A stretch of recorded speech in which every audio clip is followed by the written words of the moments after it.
Shalom Bapak Ibu Saudara yang kasih dalam Tuhan. Dalam perjanjian lama, kalimat mempersembahkan korban bakaran kepada Tuhan itu sama artinya dengan penyembahan.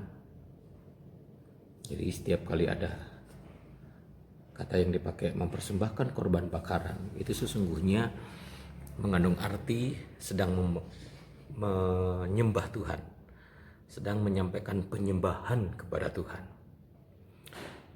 Sebagai contoh, ketika Abraham diminta Tuhan membawa Ishak pergi ke Gunung Moria untuk mempersembahkan persembahan korban bakaran kepada Tuhan di sana. Walaupun pesan awalnya adalah Ishak yang akan dikorbankan.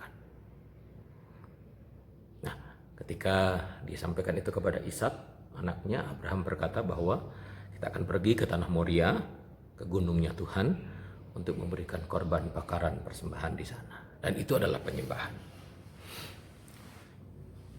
Dalam perjalanannya, Ishak sempat bertanya, "Loh, kalau mau memberikan korban persembahan, korban bakaran kepada Tuhan, api sudah ada, pisau ada, kayu bakar sudah ada, terus persembahannya mana? Kambing dombanya." Dengan iman Abraham berkata, Tuhan akan mempersiapkan itu di sana. Nah, saudara, pasti saudara tahu kisah itu tentang Abraham mempersembahkan Ishak di sana. Dengan kuasanya yang luar biasa, akhirnya Tuhan mengadakan mujizat. Bukan Ishak yang dikorbankan, karena Tuhan sudah menyiapkan domba. Nah, saudara, saya mau menyampaikan kepada kita bahwa yang namanya penyembahan itu erat hubungannya dengan iman kita. Pelajaran tentang Abraham pada saat itu mengingatkan kita bahwa karena Abraham adalah orang yang beriman kepada Tuhan, maka apapun yang dilakukan untuk sebuah penyembahan kepada Tuhan dia lakukan.